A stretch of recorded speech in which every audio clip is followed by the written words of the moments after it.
What's up, guys? It's Tristan with the Pearrow Group. Welcome back to the channel. If you're new, welcome to the channel. This is where we discuss all things mortgage, real estate, and financing. And today we're going to be going over the steps of the mortgage process.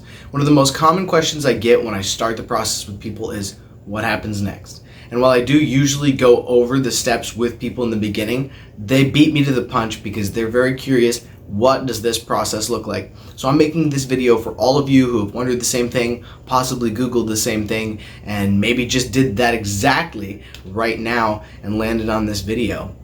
So without further ado, I'm going to quickly summarize exactly what you're going to go through when you finance a loan. Now keep in mind, if you're an investor and you're doing some type of special loan, things may be a little bit different, but this is your general loan process for almost anyone, including someone buying an investment property. And I'll also differentiate between a couple of differences that'll go on between a purchase and a refinance. Before step one, I like to throw in step 0 or step 0.5, which is find a good lender who can close your loan. Now, there's never a guarantee if a loan's going to close. There's always things that happen. It's always a moving target until closing day, truthfully. But there's definitely a way to be about 98% sure that something's going to close, bar some strange event or wrench that gets thrown into the process. So what you're looking for is a direct lender. You really don't want to go through a broker. Now, a direct lender that brokers, that's a different story. But just to go through someone that's trying to piece together a loan without the infrastructure of a direct lender is usually not going to be as smooth of a process as it would be if you were going through a direct lender. The other thing you want to look for, honestly, is just somebody you enjoy working with. You don't want this to be a miserable process. You want to work with someone friendly, helpful, communicative, and responsive. So once you've found a lender, you're going to submit an application to that lender. Now, some lenders will have you fill out an application online, and some will actually fill out the application for you and just gather some documents from you. Either way, you will be gathering and submitting documents to the lender. Documents usually look like proof of income, proof of funds, photo ID, and other things that the lender will need up front to start your application. Now, something people often ask is, do you need to run my credit? Truth be told, to get a full picture of your situation, we do need to run your credit. It's very important. However, if it's not the right stage of the game to run your credit, a good lender will let you know this, and they won't pull your credit until it's truly time. So once you've submitted your application, the lender is going to review it, they're going to look over the numbers, and they're going to see what you qualify for. Now, if this is refinance, they're going to be looking at what you qualify for as far as terms, and if you're wanting cash out, they'll look at what you qualify for as far as cash out. On a purchase, you'll get a pre-approval letter. This pre-approval letter will serve to show your real estate agent and any home seller or listing agent that you are qualified to afford that home, that you've been pre-approved by a lender who's run the numbers, who's looked at everything for you, and who's made sure that when you do go put in a contract on that home, you're going to be able to close and you're going to be able to qualify. Now, a good lender will run automated underwriting findings up front. What's automated underwriting? Well, nowadays, underwriters don't manually underwrite everything. Underwriting is most commonly done by what's called automated underwriting software. There are two types of commonly used automated underwriting software. That's really not important for this conversation, but just know that a good lender is going to be able to run this up front and get what's called an approved eligible finding. This will allow the lender to know that you are indeed approved. And the really cool thing about this is that once you get these underwriting findings, as long as the lenders put the file together right and they've reviewed everything properly, all you really need to do is get some documents to the underwriter. So once you're approved, you're going to enter the loan submission phase. So the loan is going to be submitted and you're going to pay for your appraisal, unless you got an appraisal waiver. An appraisal waiver, if you've never heard of it, is a really neat thing that will come up actually in the automated underwriting findings that we just discussed. So when those findings are run, it'll let you know whether or not you've got an appraisal waiver on that particular loan. If you did, it's just what it sounds like. You don't need an appraisal. The appraisal's been waived, the requirement is not necessary, and the value that the lender or you decided and entered into the system of the home has been accepted by the automated underwriting software, and you're good to go. No appraisal necessary. Another part of the submission phase will be you signing the loan estimate. You're going to get a set of disclosures, and you're going to go in and you're going to sign those. These are very preliminary numbers, And mostly they are actually documents that are going to allow the processor and the loan officer to work on your loan, to order your appraisal, to request title documents, to help you get an insurance policy, so on and so forth. Usually, when you first start the process, especially if it's a home purchase, you don't really know what your insurance policy is going to be yet. So there are definitely some variable numbers when the loan estimate goes out. When it goes out, you sign it, and then that allows for the loan team to begin working on your file. So once the loan is submitted, it's in the initial underwriting phase.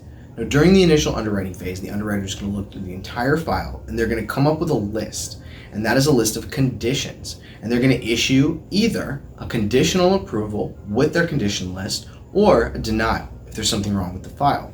There's also another option where they could issue a suspense if there's just something missing or something's unexplainable and they need more information or more documentation to proceed with either a denial or a conditional approval.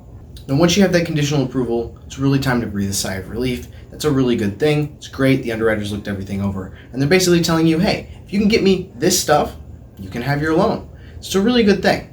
Now, people tend to get stressed out during the document gathering process because they don't really think that they understand fully that they're almost home free. You've just kind of got to go do your homework, so to speak. It's like if a teacher said, hey, there's no exam in this class. You actually just have to complete every single homework assignment that I give you the whole year. So that's a good thing. Now, during this conditional approval phase, you'll be working a lot with the processor. The processor is like the middleman who's going to be coordinating everything between you, the underwriter, the title company, the appraiser, the closer. They really are this person that just keeps the entire deal together. So don't neglect your processor. Be nice to your processor. Get them the documents they ask you for as fast as possible. There is a reason they're asking you for it. I promise you, they don't want to be gathering more documents any more than you do, okay? But they're trying to do it to knock this thing out and to get your loan done. So if the processor asks you for something, get it as fast as you can, and that's going to guarantee that you're going to close quicker.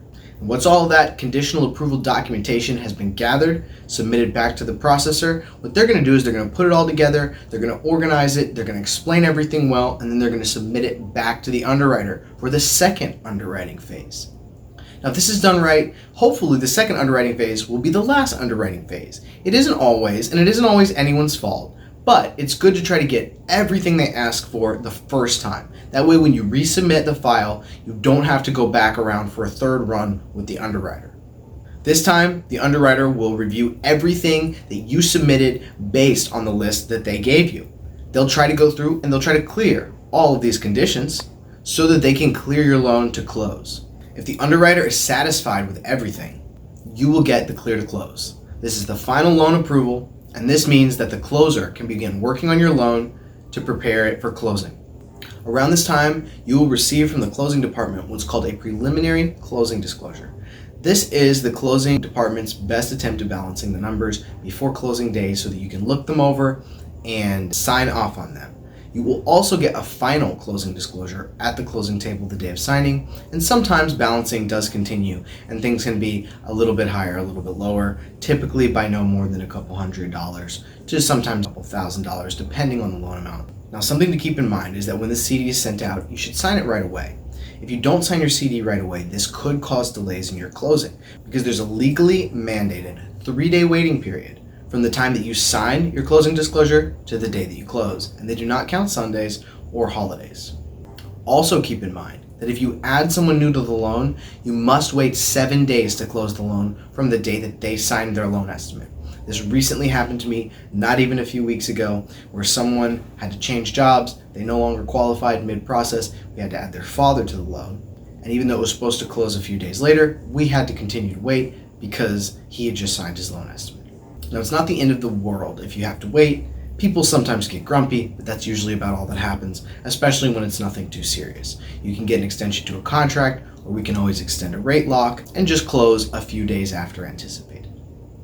And the last step, closing day. You go to the table, you sign with a notary or with the title company right there in the office, and usually if it's a purchase, you'll get handed your keys then and there. You might have already gotten them, you might have to pick them up the next day depending on various things that could have been going on with that contract or that particular purchase. And if it's a refinance, you'll just close. Now on a purchase, you'll wire your money that day whatever you were supposed to send in for closing costs or the remainder of the down payment, whatever it may be, and the funds will arrive to the seller that day.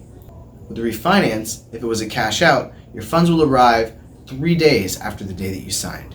So guys, that's pretty much the loan process from start to finish in a nutshell. There's obviously a lot more details that could be gone into, but that should give you a pretty idea of what to expect when you do go through the mortgage process, and hopefully a better understanding of what's going on during each phase and stage of the process. If you have any additional questions, as always, feel free to reach out. My email, phone number, and the link to my calendar are down below. You can also download my free loan catalog, give you an idea of all the various loan products that I have access to, and how best to get in touch if you have questions about financing. Thanks for watching. Like and subscribe if you'd like to see more, and I'll see you guys soon.